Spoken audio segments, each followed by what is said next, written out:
Muchas gracias, Sergio. Muchas gracias, Maruja, y a todo el equipo organizador de este fabuloso seminario.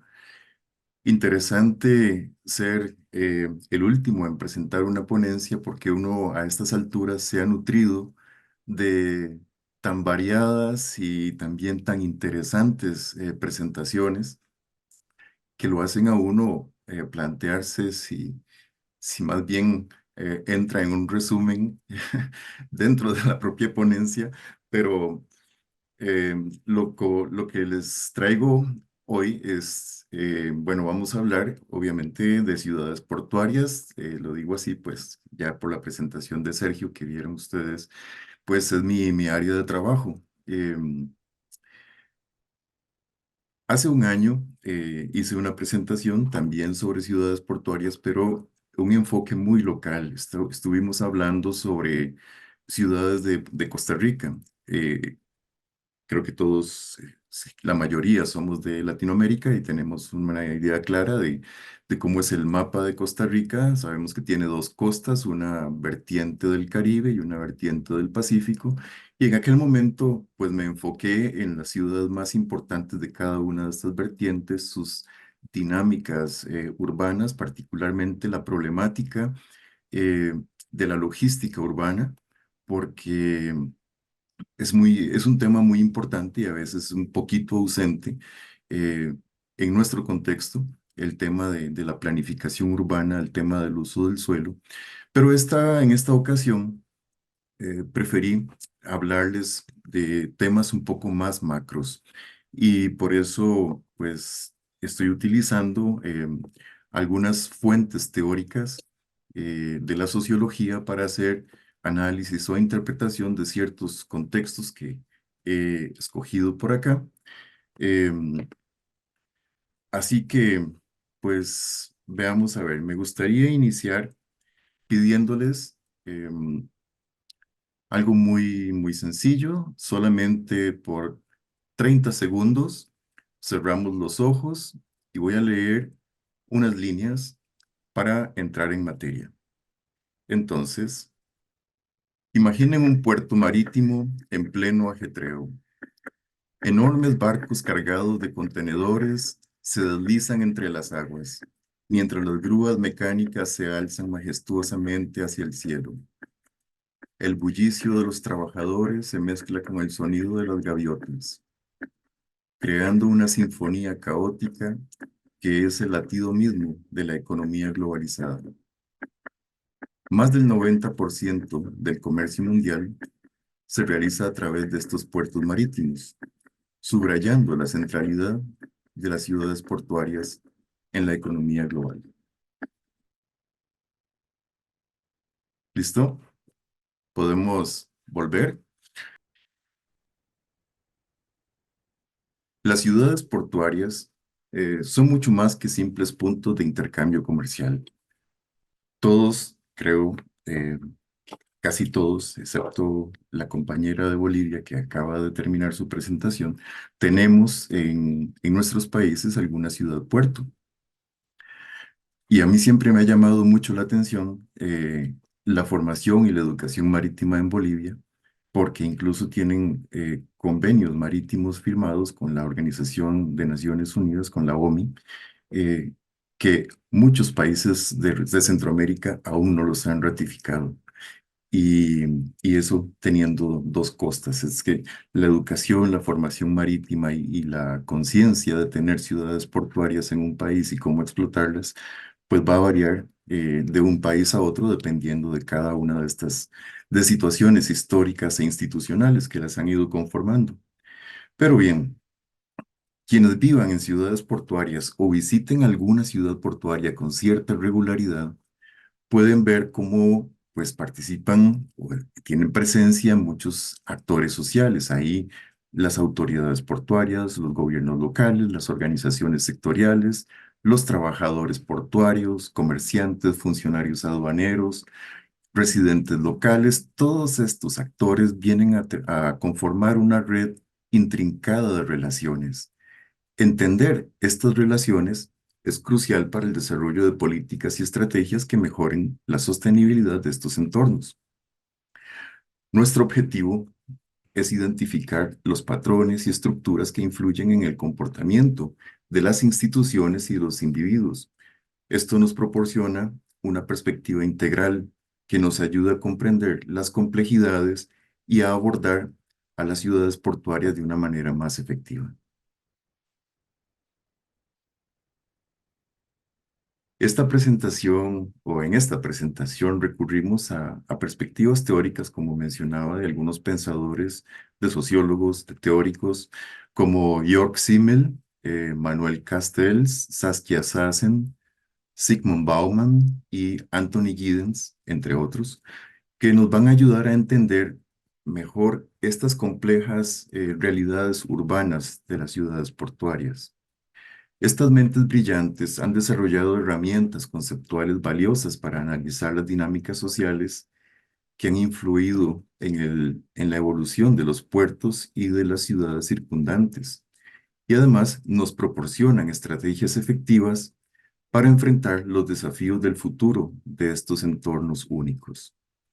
Al explorar sus ideas, podremos obtener una visión más profunda y completa de cómo las ciudades portuarias han llegado a ser lo que son hoy y cómo podemos ayudar a moldear su desarrollo sostenible y resiliente en el futuro. Estos son algunos de los que les estoy mencionando. Seguramente para ustedes algunas caras ya son conocidas, particularmente la derecha inferior, que fue uno de los temas centrales o el tema central en el foro, en el seminario del año anterior. Hablábamos de la realidad líquida con Zygmunt Bauman. Vamos a ver. Em, Aquí vamos a ver cuatro casos. Concretamente, Hafen City en Hamburgo, Alemania. Vamos a hablar un poco de Singapur, de Hong Kong y de Rotterdam. La, y la Hafen City la vamos a abordar con algunos criterios o categorías de análisis formuladas por Jörg Simmel. Jörg Simmel tiene la particularidad de haber vivido un proceso intenso de transformación urbana en Alemania, pues él nace en 1858 y le toca vivir muchísimos cambios por el tema de la industrialización y por cambios también a nivel político, pasando de la Alemania guillermina a la Alemania de República de Weimar. Entonces, le correspondió ver todas estas transformaciones y esto le permitió ir formulando algunas categorías de análisis para comprender las dinámicas sociales que ocurrían en el entorno urbano.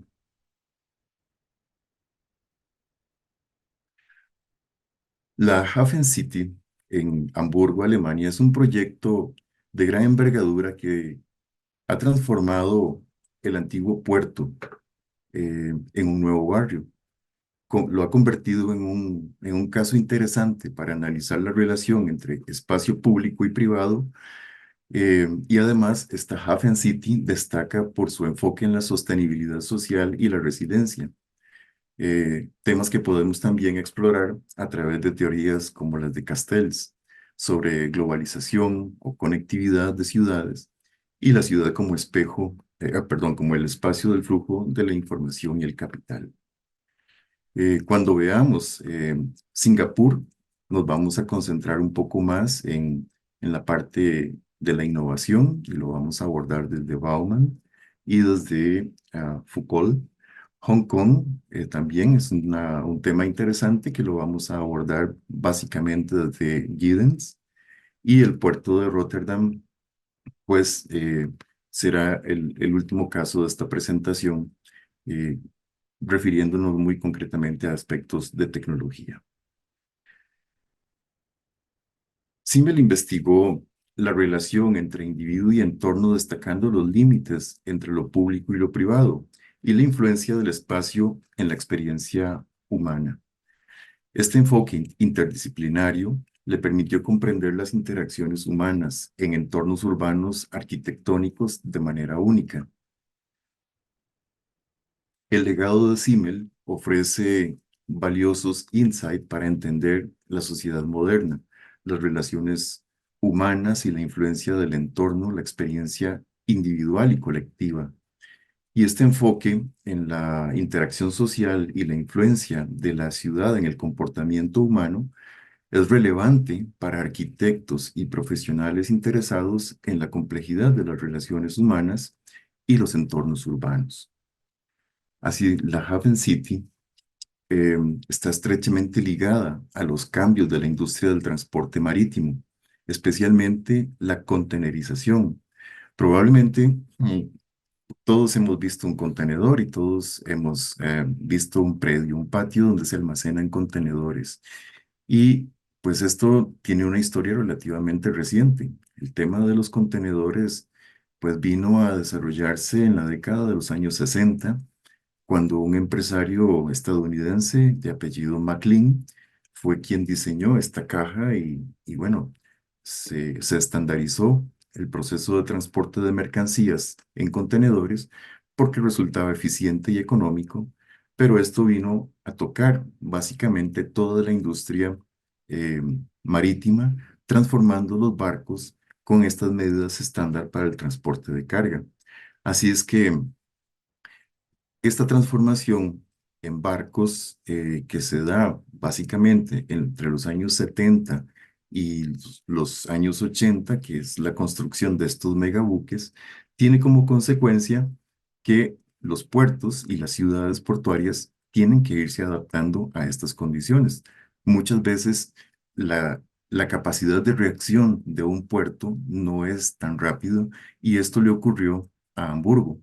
Hamburgo empezó a perder espacio, a perder mercado y a perder su funcionabilidad como ciudad-puerto en este momento.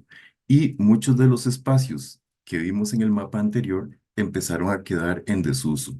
De ahí que vino la propuesta de convertir todos estos espacios, más o menos unas 154 manzanas, en un proyecto habitacional, residencial, transformando así esas viejas instalaciones en una ciudad moderna. Ahora, em, más o menos en el año 96 fue que empezó este proyecto de transformación.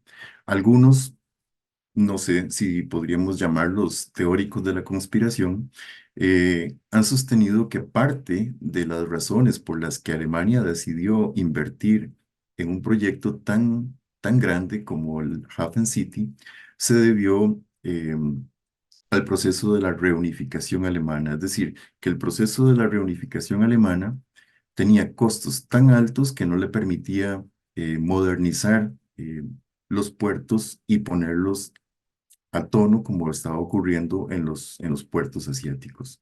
Pero bueno, eso es algo no demostrado todavía, es casi que una hipótesis, pero la verdad es que eh, sí tuvo la capacidad para invertir en un proyecto de transformación urbana de una gran magnitud. Ahora, desde la perspectiva de Simmel, ¿cómo podemos interpretar lo que ocurre en la Hafen City? Eh, Podríamos analizar en términos de relación entre espacio público y espacio privado, porque los diseños desarrollados en la Hafen City responden a diferentes necesidades que tienen los individuos en colectividad, es decir, eh, viviendo en comunidad. Simmel argumenta que separar y conectar son dos caras de un mismo acto, y la Hafen City ejemplifica esta dualidad de integrar áreas comunes y áreas privadas de manera armoniosa, promoviendo tanto la individualidad como la comunidad. Así, em, la Hafen City plantea esta relación entre diferentes espacios públicos, semipúblicos y privados y se manifiesta en la forma en que se solapan y se resuelven estas ambigüedades entre propósitos opuestos, es decir, los espacios públicos de calidad como parques y plazas permiten a los individuos expresar su individualidad mientras facilitan también la interacción social. Simmel destacaba que el individuo en la gran ciudad moderna enfrenta una tensión entre la necesidad de separarse para vivir su individualidad y el deseo de conectar con los demás para el intercambio social. Hafen City ofrece un entorno que permite a los residentes navegar en este conflicto. Uno de los conceptos que Simmel formuló, que me parece interesante, es el de la actitud, que es un poco similar a lo que nosotros podemos entender por indiferencia. Y él analizaba, como les decía yo, él vivió este proceso de transformación de la urbe en Alemania y ese proceso de migración del campo a la ciudad, o del Dorf, que llaman ellos a los pueblitos más pequeños. em, de esta forma, se los voy a ejemplificar. Alguien que vive en un pueblo muy pequeño, una ciudad muy pequeña, digamos que 1000, 2000 habitantes, casi que conoce a todos, a toda la comunidad.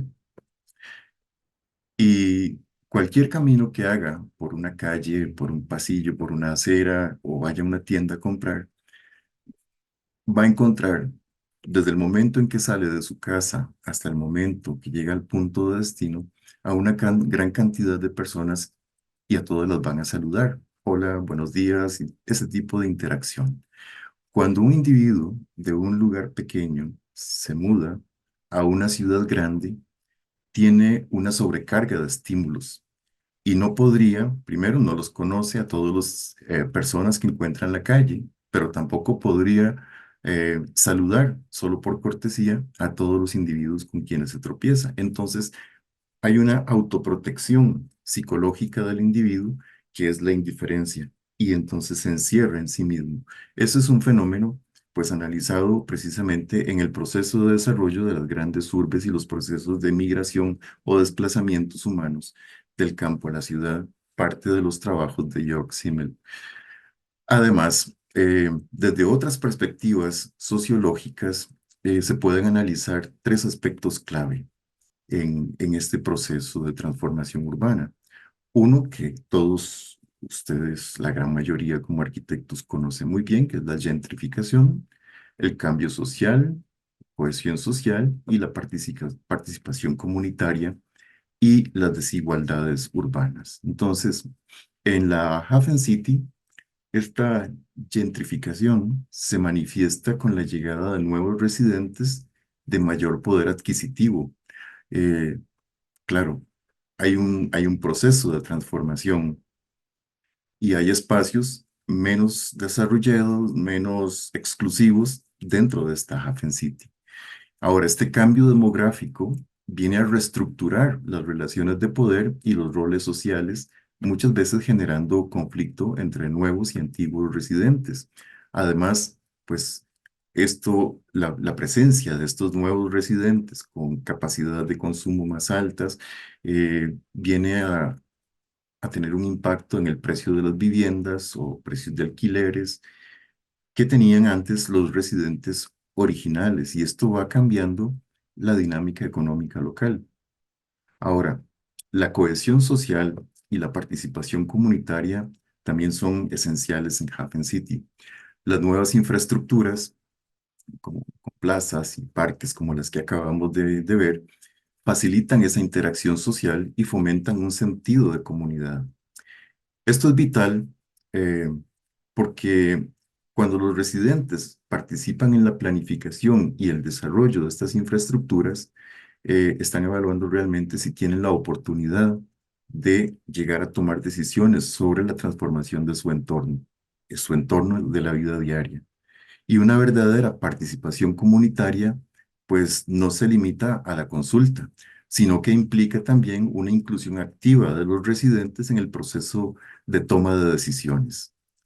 Esto, pues, puede asegurar que las infraestructuras desarrolladas puedan reflejar las necesidades y los deseos de la comunidad, fortaleciendo estos lazos entre estos grupos diversos que habíamos mencionado, los viejos residentes con los nuevos residentes, y juntos generan una sinergia para crear compromisos en mejoras de ese entorno urbano que comparten. Ahora, sí, Las desigualdades urbanas, pues, son también un aspecto crítico en la revitalización de la Hafen City. Esto ya lo señalamos. Pero este proceso también ha impactado el acceso de residentes a recursos esenciales como vivienda, es decir, hay procesos de desplazamiento no esperados y también, pues, es como una ola expansiva. Cuando viene una inversión sumamente fuerte, pues esa ola expansiva va subiendo los costos, por decirlo, de vida de este entorno, los precios de la vivienda, el acceso a la educación, etcétera. Muchos aspectos se ven impactados. Pero estas políticas, digamos, inclusivas o estrategias centradas en la comunidad, podrían traer a futuro que los residentes puedan equilibrar esta posibilidad de accesos a la educación, a la salud y al empleo. Hafen City está posicionada, diría yo, como un modelo de revitalización urbana que prioriza la inclusión y la equidad. Y esto demuestra que es posible transformar los desafíos en oportunidades para el beneficio de toda la comunidad, creando entornos urbanos donde todos los residentes puedan prosperar. Si bien el título de la ponencia habla de, o sea, marca de cierta forma una línea cronológica de símil a la era digital, es aquí donde vemos que este proceso de transformación urbana eh, puede incorporar elementos sumamente novedosos que lo vuelven atractivo no solamente a nivel regional, sino a nivel mundial. En la siguiente lámina eh, hay un enlace, contiene un video de 1 minuto 3 segundos, creo, que me gustaría que podamos ver lo que es el Museo de Arte Digital que está proyectado para abrirse en 2025 y está en este momento casi terminado en un área, en una esquina muy bonita de la Hafen City. Es posible, el equipo técnico pueda abrir este enlace para que veamos el video. Today, we are visiting one of the most spectacular museums in the world. The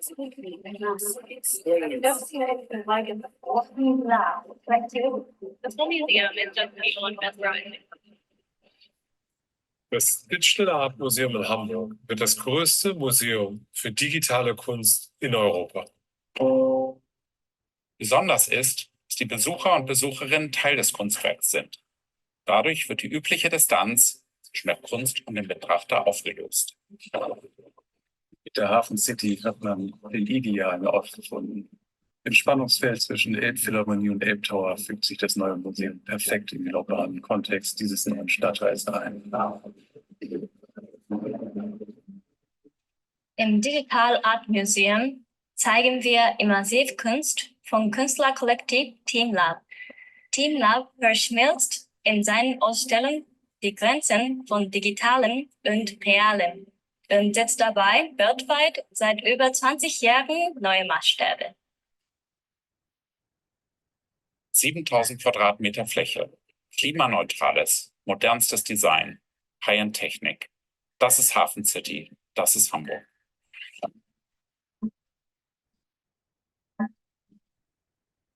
Als ich zum ersten Mal die Teamlab-Ausstellung in Tokio besucht habe, war ich überwältigt.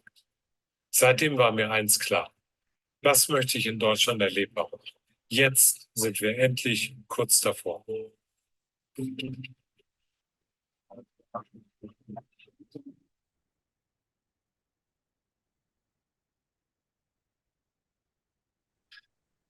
Bien, muy interesante este proyecto y muy digital. Ahora vamos a revisar brevemente el caso de Singapur. Vamos a ver. Cuando pensamos en Singapur, generalmente lo hacemos enfocándonos en la importancia de su puerto, por su ubicación geográfica, por la infraestructura avanzada y automatizada y por el volumen de actividad. Pero el puerto de Singapur eh, sabemos es crucial para el comercio internacional porque es el más activo en términos de tonelaje total, manejando una gran cantidad de cargas de transbordo, de contenedores a nivel mundial. La infraestructura que tienen, bueno, la pueden observar, es de avanzada y con capacidad para atender diversos tipos de buques que lo convierten pues en un nodo vital para las redes comerciales globales. Singapur se encuentra pues en una posición privilegiada en el estrecho de Malaca y conecta con unos 600 puertos de 123 países, lo que facilita el flujo eficiente de mercancías y lo posiciona como un centro logístico clave. Además, el puerto cuenta con una infraestructura de vanguardia y sistemas automatizados que le permiten operar con eficiencia y con un número reducido de personal. Y además, pues interesante dato que atiende alrededor de unas 300 embarcaciones por día y gestiona más de 30 millones de contenedores al año. O sea, estamos ante un puerto de verdad de gran dinamismo. Y esto lo posiciona, pues sí, definitivamente como uno de los más activos del mundo. Ahora, este dinamismo económico de Singapur se ha reflejado en un alto nivel de vida y en la diversificación de su economía hacia sectores como la industria ligera y el sector financiero. Este crecimiento económico ha mejorado la calidad de vida de los residentes urbanos al proporcionar oportunidades laborales, servicios de calidad y una infraestructura avanzada. Podríamos mencionar también que Singapur se destaca por su enfoque en el urbanismo verde, integrando eficientemente la vegetación en su entorno urbano para equilibrar la expansión urbana con la preservación del medio ambiente. Este enfoque refleja una mentalidad orientada hacia el futuro, priorizando la sostenibilidad y la armonía entre la naturaleza y el entorno construido. El dinamismo económico ha influido sin duda en esta ciudad, creando un entorno urbano diverso y vibrante. La planificación urbana en Singapur se ha centrado en equilibrar consideraciones sociales, económicas, ambientales, para lograr un desarrollo urbano sostenible, que es evidente que lo han logrado. Y la ciudad, pues ahora se encuentra dividida según los usos, es decir, por enfoques de densidad demográfica y de diversificación de actividades en distintas áreas. Em, este dinamismo en Singapur le ha dado lugar al desarrollo urbano avanzado, eh, urbanización verde, como ya lo vimos, dinámicas sociales diversas, que se reflejan en un enfoque integral de la planificación. Por otra parte, la sociedad civil de Singapur enfrenta importantes restricciones en su organización o sus capacidades de organización y sus actividades. Es decir, me estoy refiriendo a que los derechos de asociación y reunión son limitados. Es una situación bien particular. La libertad de expresión también está sujeta a restricciones por parte del gobierno y mantienen, pues, esa estabilidad y seguridad con algunas medidas que quizás para esta parte del mundo consideramos eh, un poco extremas.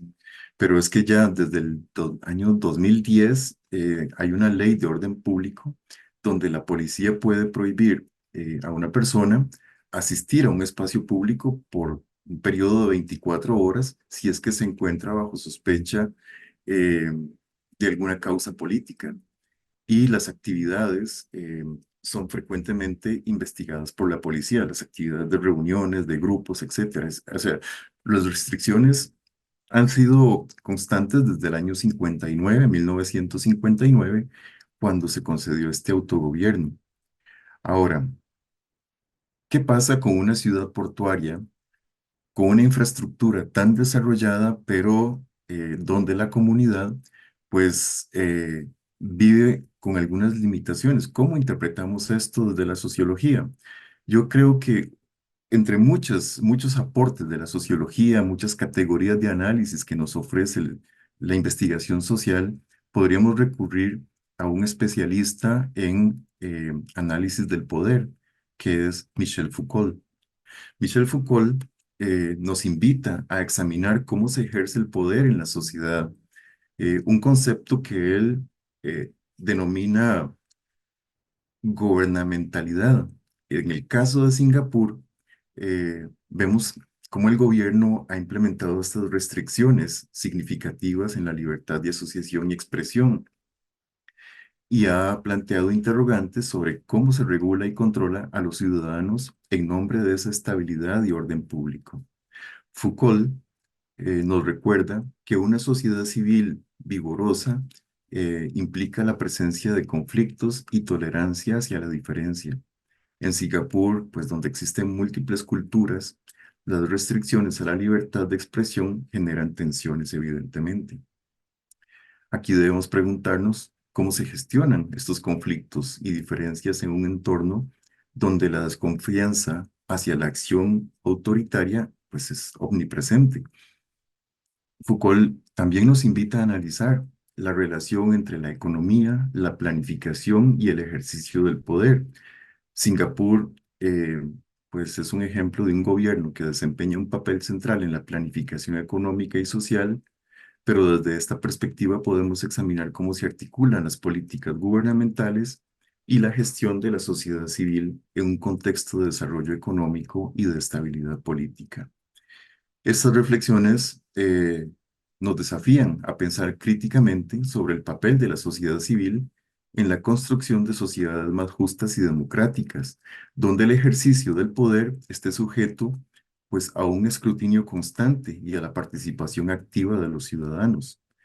A modo de anécdota, digamos, encontré esta información en una publicación de periódico donde solamente una acción como esta puede conducir a un ciudadano pues a la cárcel por algunas horas.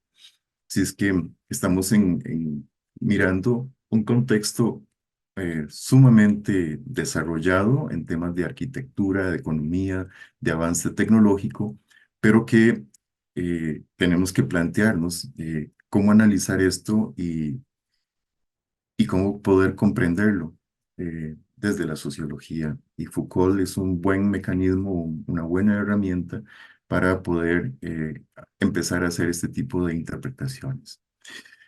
Vamos ahora a revisar el caso de Hong Kong.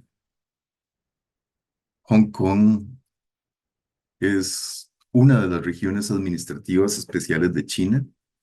Es reconocida mundialmente por su puerto de aguas profundas, un pilar esencial en la economía durante décadas.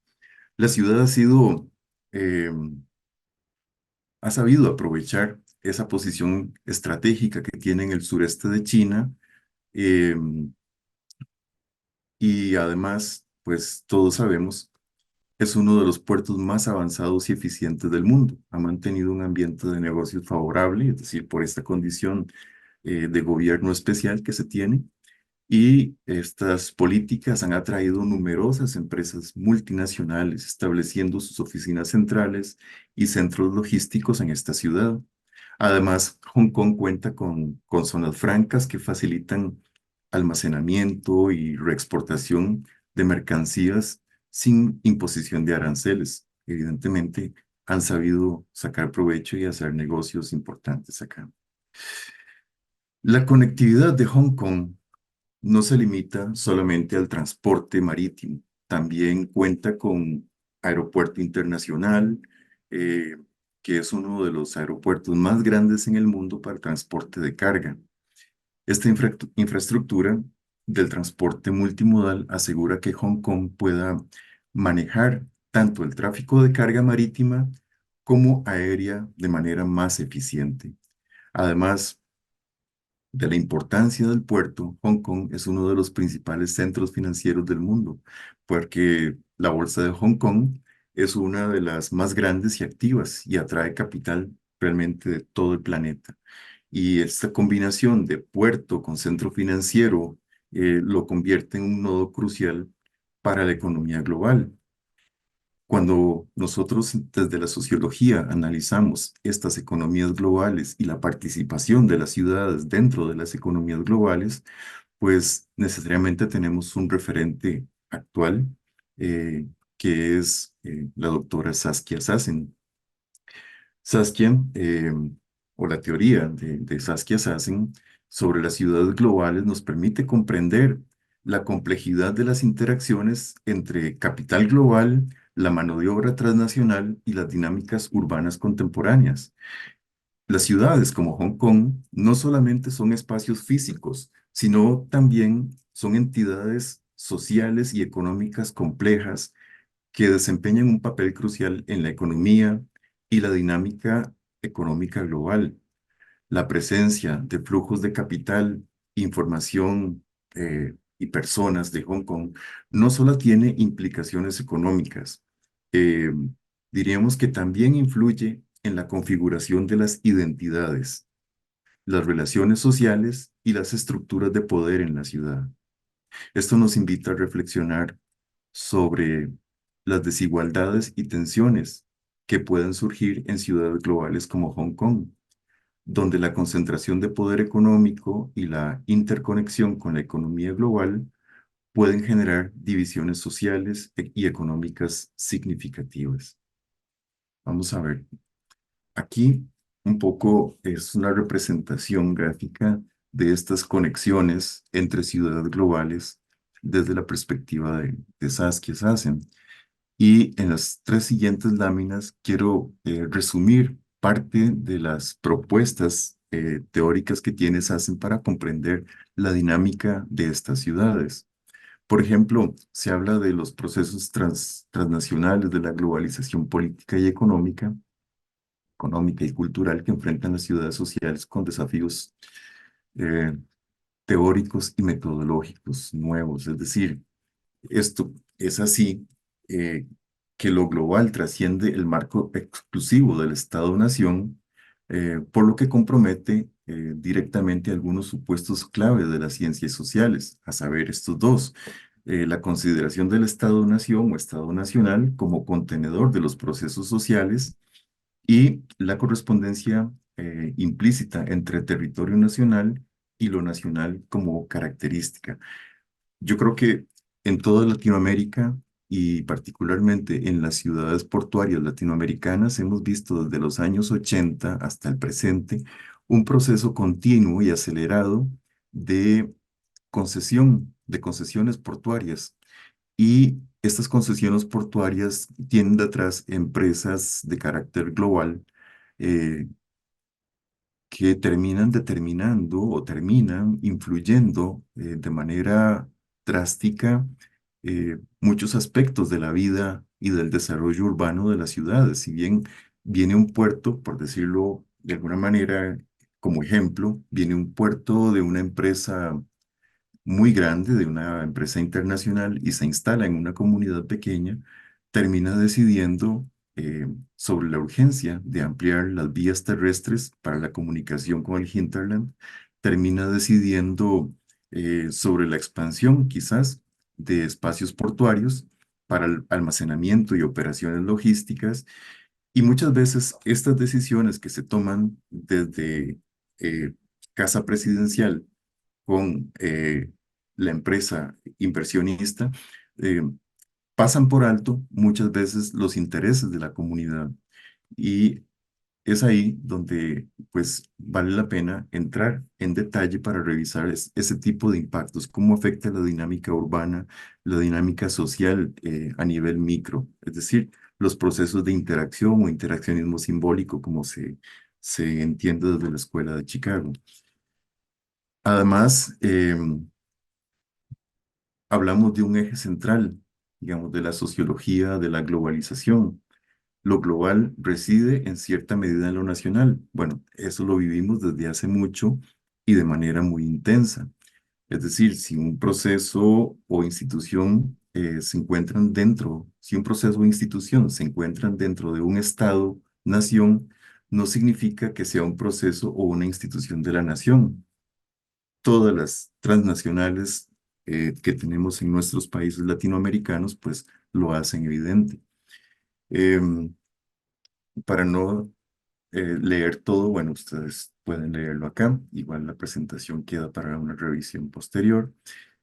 Quisiera pasar a la siguiente, que más o menos hace una reflexión del caso de las ciudades globales y las prácticas sociales. Es decir, se coloca a la ciudad en el eje principal sobre el que se articula la producción de la globalización, el lugar de la centralidad de lo local, que es el complemento ideal para lo global. En las ciudades globales, donde las empresas multinacionales encuentran el sitio donde asentarse hasta llegar a transformar con sus nuevas demandas y exigencias, es lo que comentábamos hace un momento. De esta forma, me parece que Saskia Sassen nos presenta una serie de categorías importantes que nos permiten comprender los impactos de la transformación de las ciudades con la presencia de instituciones o industrias o empresas globales. Así es que, pues estas ciudades globales se convierten en territorios estratégicos para las operaciones políticas y económicas del capital global. Aquí es donde, a nivel de ciencias políticas o de la sociología política, podemos empezar a ver ciertos tipos de desplazamiento del poder o de desregulación entre lo que ha sido el poder que tiene un gobierno local para planificar su territorio y la presencia de una empresa multinacional que viene de cierta forma a incidir en los planes previos que tenía o que pudo tener un gobierno local en su propuesta de desarrollo. Finalmente, me gustaría que entremos a ver el caso de Rotterdam. En el anterior, pues entiendo que teníamos un par de cosas por decir sobre el tema del conflicto, pero estoy mirando el reloj y me gustaría no atrasarme. Entonces, vamos a ver este caso. El caso de Rotterdam eh, es uno de los más interesantes porque además de que fue, o sea, tiene una historia pues tan antigua como las ciudades europeas las tienen, que muchas de estas ciudades portuarias en Europa fueron ciudades medievales, a diferencia de nuestras ciudades en Latinoamérica que tienen 300, 400 años quizás. Este, quizás algunas más, yo sí, sí, lo sé. El puerto de Rotterdam es uno de los, hoy, ¿verdad? Es uno de los más grandes y activos del mundo. Este sí, que tiene un papel decisivo en la economía europea y particularmente en la de los Países Bajos. Y algunas de las razones por las que es tan llamativo el caso de Rotterdam, un poco tiene que ver con la ubicación geográfica, porque está situado en la desembocadura del río Rin, que es sumamente, bueno, grande. Quienes lo hayan visitado, por lo menos mi impresión fue que parecía el mar, porque no lograba ver el otro lado de la orilla, y en Centroamérica no tenemos ríos tan grandes. Además, este río, el Rin, conecta con el interior de Europa a través de una extensa red de vías navegables, lo que hace que sirva como de puerta de entrada a un mercado de 500 millones de consumidores. El puerto tiene una infraestructura de vanguardia, es decir, tiene muelles, terminales especializadas, sistemas de transporte intermodal y tecnología de automatización, y maneja volúmenes sumamente grandes y con gran eficiencia y rapidez. Además, este puerto está conectado en lo que llamamos el Foreland, que es la parte de agua que está frente a la ciudad puerto. Está conectado con 1000 puertos en todo el mundo mediante distintas rutas marítimas regulares, lo que facilita el comercio internacional y le hace convertirse en un nodo clave en las cadenas logísticas globales. Y hablamos de que el puerto de Rotterdam además alberga una gama de actividades económicas enorme, que incluye desde refinación de petróleo, es decir, toda la industria petroquímica está ahí. Tienen temas de logística, distribución y de servicios, y generan además un valor agregado enorme en términos de empleo en toda la región.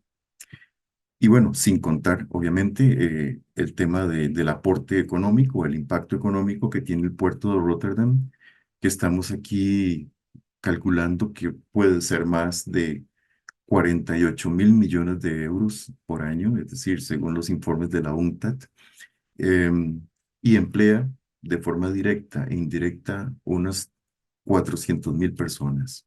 Es decir, es realmente un motor fundamental para la economía holandesa y europea. Bueno, holandés ya no se usa, de los Países Bajos. Em, ¿Qué ha pasado también entonces con Rotterdam? Pues como todas las otras ciudades portuarias, enfrenta amenazas del cambio climático, pero nos referimos en el caso particular de Rotterdam porque pues tiene la gran experiencia de haber lidiado toda la vida con la naturaleza y haber salido victoriosa. Entonces, me parece que es un ejemplo a seguir de qué es lo que está haciendo Rotterdam para enfrentar el cambio climático. Y vemos, por ejemplo, que han desarrollado una doble estrategia.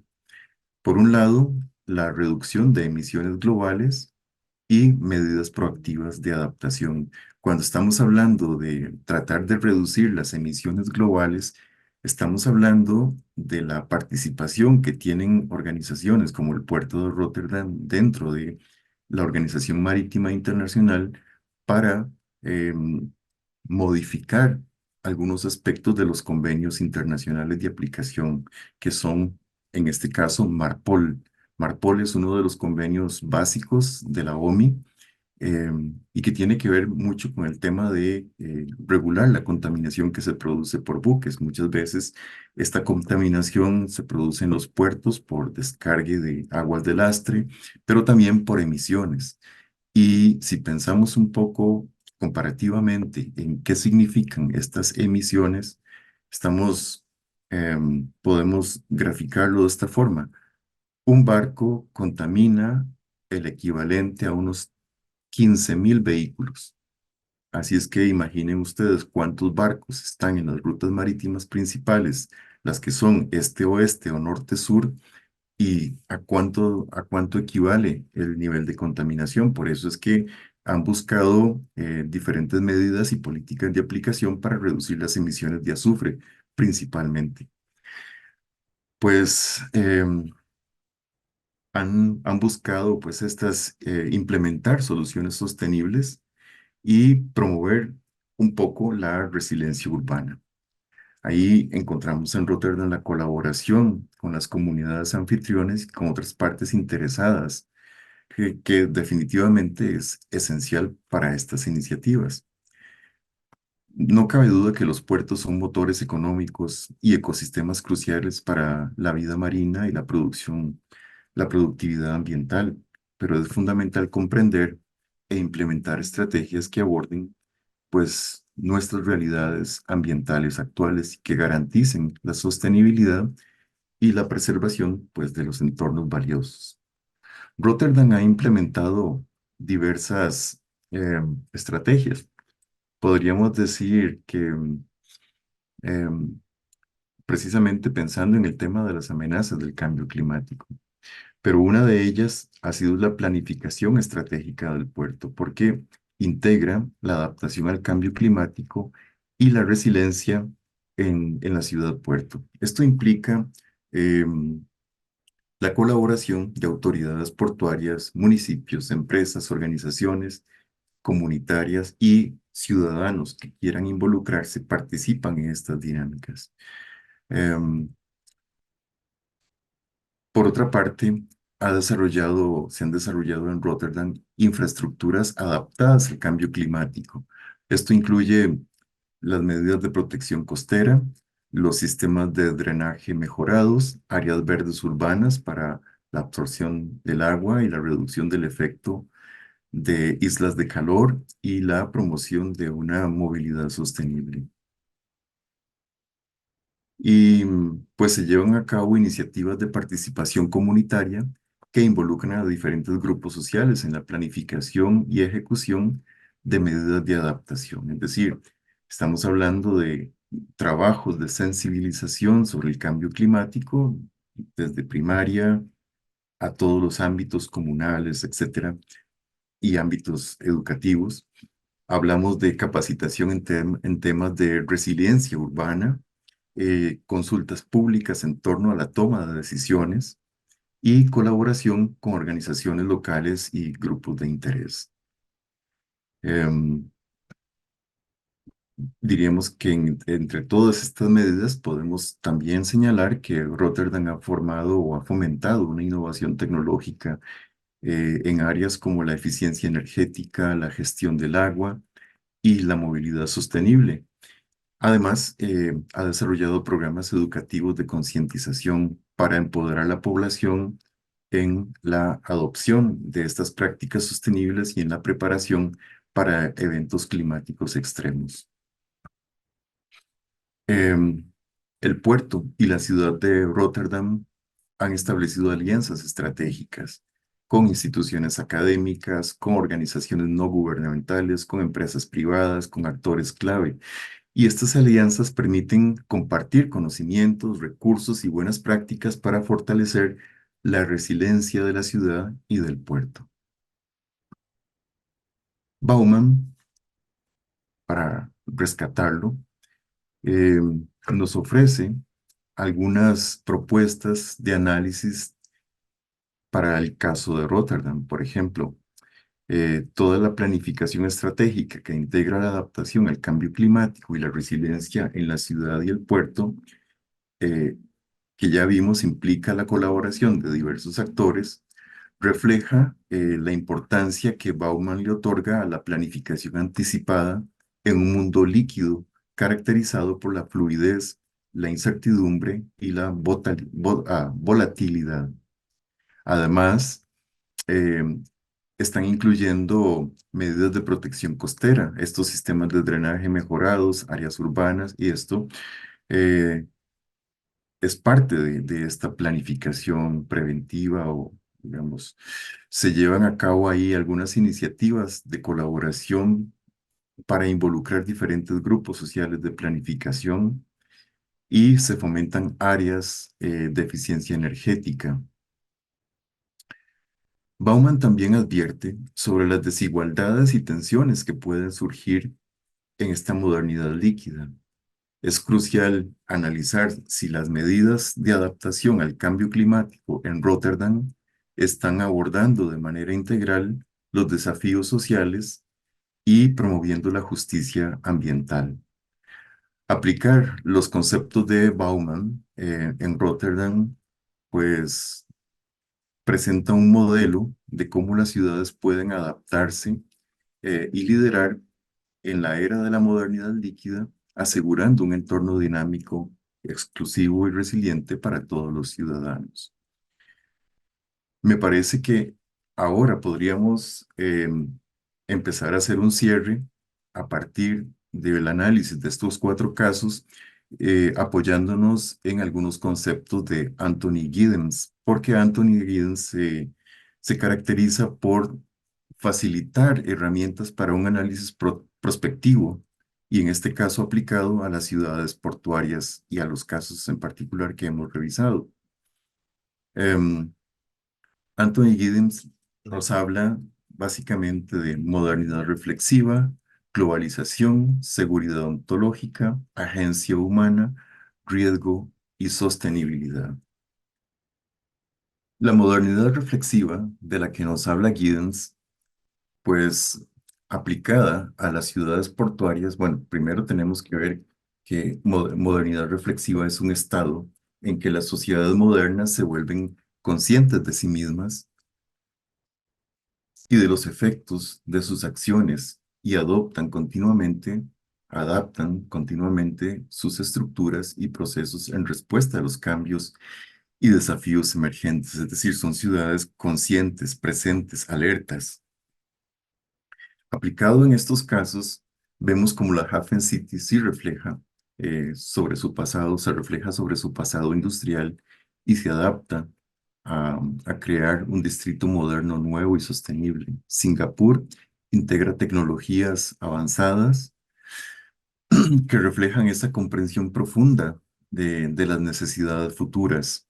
Hong Kong ha modernizado constantemente su infraestructura portuaria y financiera para adaptarse a los cambios globales, y Rotterdam busca implementar estrategias de resiliencia mediante infraestructuras avanzadas y sostenibles. En el otro concepto eh, que hace Giddens sobre la globalización, eh, comprendida desde él como una intensificación de las relaciones sociales a nivel mundial, implicando una interconexión cada vez mayor entre distintas partes del mundo, pues lo hemos visto de manera similar en los cuatro casos. Hafen City, de comercio internacional conectado con Europa y el resto del mundo. Singapur como nodo crucial en las redes globales de comercio y transporte. Hong Kong, el enlace vital entre China y los mercados globales. Y Rotterdam, fundamental para las rutas comerciales eh, europeas principalmente, también internacionales. El concepto de seguridad ontológica se refiere a la confianza en la continuidad y el orden en la vida social, permitiendo a las personas eh, mantener un sentido de estabilidad y coherencia. Cuando vemos cómo se ha aplicado la seguridad ontológica en estos cuatro casos, podemos ver que la Hafen City sí proporciona un lugar seguro y estable con infraestructura moderna. Singapur ofrece estabilidad política y económica a sus ciudadanos, pero recordemos que con restricciones en sus libertades. Hong Kong mantiene una estructura económica sólida y proporciona cierta seguridad, y Rotterdam eh, desarrolla políticas de sostenibilidad y resiliencia climáticas que aseguran ese entorno urbano estable. Agenda humana, pues es el otro concepto que viene de Giddens, que, bueno, lo pueden leer acá. En el caso de la Hafen City, los residentes participan en el desarrollo urbano. En Singapur, el gobierno fomenta la innovación, y aquí hay un error, y no la participación ciudadana. Y Hong Kong, sí, la participación activa de la sociedad influye en la dinámica urbana. En Rotterdam, los ciudadanos y organizaciones tienen un rol muy activo en la planificación urbana. El último de estos, que es riesgo y sostenibilidad, pues lo vemos así. Hafen City tiene prácticas sostenibles y como la eficiencia energética. Singapur implementa tecnologías verdes o la arquitectura verde que estuvimos observando. Hong Kong trabaja en la resiliencia ante desastres naturales, y Rotterdam desarrolla infraestructuras resilientes contra el aumento del nivel del mar y otros cambios climáticos. Entonces, podríamos empezar a hablar de conclusiones. Eh, Rápidamente, podríamos decir que eh, la sociología, hablar de la sociología y el futuro de las ciudades portuarias, pues el análisis de la Hafen City, de Hong Kong, Rotterdam, a través de las teorías de Simmel, Foucault, Sassen, Giddens y otros, nos han ofrecido una comprensión profunda o más aproximada de cómo estas ciudades podrían estar redefiniendo su rol en la economía global y local. Estas ciudades no solo son nodos económicos cruciales, sino también laboratorios vivos de innovación y resiliencia urbana. Simmel, por ejemplo, nos enseñó sobre la importancia de la interacción social y la individualidad en el contexto urbano en la Hafen City. Esa segregación de espacios según las necesidades de los individuos que viven en comunidad, el encontrarse consigo mismos y el interactuar con el resto de la comunidad. Es decir, es esta dualidad entre lo público y lo privado, promoviendo tanto la individualidad como la cohesión social.